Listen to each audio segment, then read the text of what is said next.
안녕하세요. 폴 아카데미에서 10년간 강의를 맡아온 류은결 강사입니다. 오늘 말씀드릴 과목은 AP Language and Composition입니다. AP 시험의 구성을 보시면 MCQ가 1시간으로 45문제를 풀어야 되고요. Reading과 Writing으로 나눠집니다.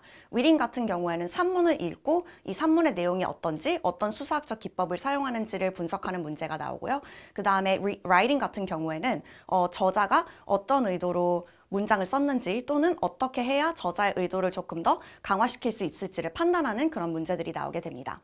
FRQ 같은 경우에는 2시간 15분, 리딩 시간을 포함하여 2시간 15분인데요. 첫 번째는 synthesis, 그리고 rhetorical analysis, argument로 나눠지게 됩니다. synthesis 같은 경우에는 주어진 여러 출처의 글들을 읽고 그것들이 어떻게 종합적으로 서로 연관이 있는지를 분석한 후에 자기 의견을 주장을 하는 그런 글쓰기를 하게 되고요. rhetorical analysis 같은 경우에는 글을 읽고 연설문이나 에세이 같은 글들을 읽고 거기에서 어떻게 저자가 수사학적 기법을 사용을 하는지, 그래서 어떻게 저자가 자기의 의도를 충분히 전달하는지에 대해서 의견을 피력하는 그런 에세이를 쓰게 됩니다.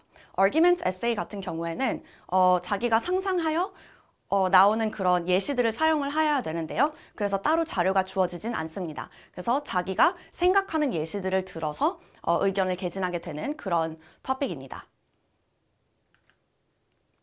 점수 분포에 대해서 말씀을 드릴 텐데요. 주로 2점에서 4점짜리의 학생들이 굉장히 많습니다. 근데 2점을 보시면 30%로 굉장히 높고 5점을 보시면 10% 미만입니다. 따라서 AP Language and Composition은 상당히 어려운 그런 수업이라고 보실 수가 있는데요. 이렇게 어려운 이유는 글쓰기 학습이 안 된 학생들의 경우 굉장히 어려움을 겪기 때문이고, 또 주어진 시간 안에 40분 안에 글쓰기를 해낸다는 것이 굉장히 어려운 과목이기 때문입니다. 평균은 한 2.79점 정도 나오고요. 에세이 만점 6점에서 3.5점이 가장 많은 점수, 평균적인 점수입니다. 그래서 저는 4점에서 5점을 목표로 수업을 진행을 하고 있고요. MCQ에서는 45문제 중 33문제, 그리고 FRQ는 3개 에세이에서 각 4점을 받아야만 4.5점에 도달하실 수 있습니다. 고득점 학생에 대해서 말씀을 해드릴 텐데요. 고득점 학생 같은 경우에는 AP Language를 듣지 않았어도 기본 글쓰기 실력이 갖춰져 있는 학생들인 경우가 상당히 많습니다. 그래서 AP Language에 따른 AP Language에 맞춘 글쓰기를 한다고 치더라도 굉장히 빠르게 그리고 날렵하게 적응을 할 수 있기 때문에 점수가 높은 편이고요. 그 다음에 논리적 사고를 갖춘 학생들이 많은 예시를, 문장들을 논리적으로 연결하는 데 어려움을 겪지 않기 때문에 점수가 높은 편입니다. 여기에서 가장 중요한 점은 이 논리적 사고를 갖춰서 글쓰기를 하는 것, 그리고 기본 글쓰기 실력을 계속 향상시키는 것, 이 두 가지가 많은 연습을 통해서 계속 갈고 닦여야 한다는 점인데요. 여기에서 학교 수업의 문제가 드러나게 됩니다. 학교 수업은 주로 이론 위주로 이루어져 있기 때문에 실전 연습이 굉장히 부족한 경우가 많고, 학교 선생님들이 많은 학생을 맡아서 세세한 피드백을 주지 못하기 때문에 어떻게 학생들이 방향성을 잡고 에세이를 써야 되는지, 피드백을 어떻게 활용해서 글쓰기 실력을 향상을 시킬지, 이런 것들을 모르는 경우가 상당히 많습니다. 또한 글쓰기 지문 분석에 대한 어떤 자세한 분석보다는 선생님이 키워드 위주로 수업을 진행을 하시는 경우가 많다 보니까 그런 것도 연습이 안 되는 것이 큰 문제점입니다. 이제 제가 어떻게 이런 점들을 보완하기 위해서 수업을 진행을 하는지를 말씀을 드릴 텐데요.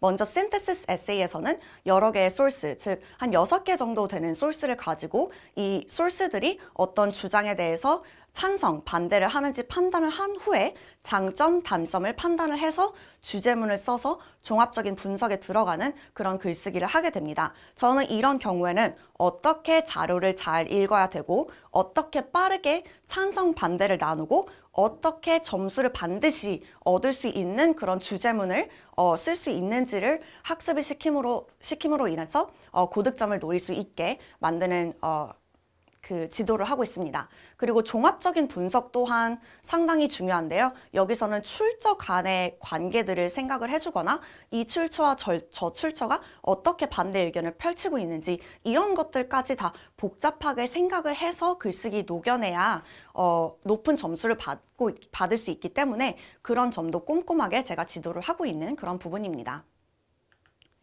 rhetorical analysis 같은 경우에는 다른 두 유형보다 훨씬 더 연습이 많이 필요한 그런 유형인데요. 왜 그러냐면 연설문, 서신, 에세이 같은 굉장히 다양한 주제에 대해서 글이 나오고 그 안에 숨겨진, 그러니까 자기 주장만 한다고 되는 게 아니고 그 안에 숨겨진 저자의 의도를 파악을 해서 그것에 대한 정확한 분석에 기반한 글쓰기를 해야 되기 때문입니다. 따라서 어떤 수사학적 기법이 굉장히 자주 쓰이는지, 그리고 이 수사학적 기법이 어떻게 저자의 의도를 향상시키는지 그것들을 다 공부를 해야 되는데요. 저는 수사학적 기법 분석에 대한 꼼꼼한 분석은 물론 어떤 식으로 주제문을 연결을 짓고 어떤 식으로 의견을 개진해야 높은 점수를 받을 수 있는지를 지도를 함으로써 이런 점들을 꼼꼼하게 지도를 하고 있습니다. 다음으로는 argument 에세이인데요. 학생들이 가장 막막해하는 그런 에세이 주제 중에 하나입니다. 왜냐하면 argument에는 주어지는 자료가 하나도 없기 때문에 학생들이 스스로 생각을 해서 예시들을 다 끌고 와야 하기 때문인데요. 저 같은 경우는 그냥 학생들이 쓰기 편하게 여러 가지 예시들을 보여줌으로써 이런 점들을 보완할 수 있게 하고 학생들이 스스로 생각하는 힘을 기르게 함은 물론 어떤 예시가 주로 많이 쓰이는지, 뭐 어떤 토픽, 예를 들어서 어떤 historical, 어떤 political, 어떤 social 그런 example들을 쓸 수 있는지를 정확하게 얘기를 해줌으로써 조금 더 수월하게 argument 에세이에 다가갈 수 있도록 지도를 하고 있습니다. 또 한 가지 AP 랭에서 가장 중요한 점은 자기의 생각만 개진하지 말고 반론을 활용을 해야 된다는 점인데요. 이것은 제가 매 과제에 학생들에게 필수적으로 넣으라고 하는 그런 점으로서 이것 또한 제가 학습 과정에 포함하고 있는 부분 중에 하나입니다. 자, 다음으로는 제 수업의 특징에 대해서 말씀을 드릴 텐데요. 학교 선생님들의 그 수업이 가장 어렵고 가장 이론 베이스로 진행이 되는 이유, 그리고 학생들이 학교 수업을 들었음에도 불구하고 잘 따라오지 못하는 이유가 적절한 예시, 그러니까 구체적으로 내가 어떻게 주제문을 써야 되고 어떤 문장과 단어를 써야 되고 이런 것들이 학습이 되지 않는다는 점인데요. 그래서 저는 칼리지보드에 나온 이 샘플 에세이를 활용을 해서 이 샘플 에세이의 어떤 점이 훌륭한지, 어떤 점을 보고 따라서 해봐야 되는지 를 지도를 함으로써 학생들이 샘플 에세이를 자기 것으로 만들고 그것을 어떻게 내 것으로 변형할 것인가, 이거에 대해서 굉장히 꼼꼼하게 지도를 하고 있습니다.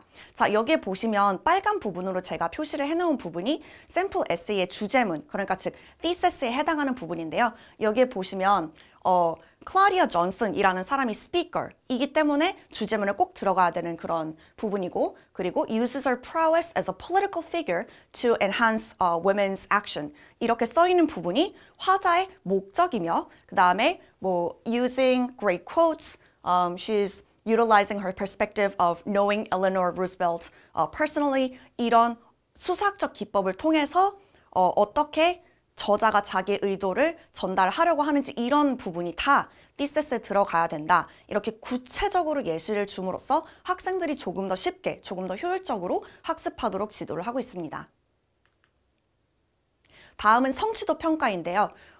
MCQ 과제 같은 경우에는 AP 랭의 수업을 듣는 학생들의 경우 MCQ를 그렇게 많이 틀리지 않기 때문에 틀린 문제 위주로 수업이 진행이 되고 있고요. 제가 또 객관식 문제, 객관식 시험 10년 강사로서 MCQ 문제는 확실하게 틀린 문제 위주로 수업을 진행을 하고 있기 때문에 이런 면은 별로 걱정을 하지 않으셔도 될 것 같습니다.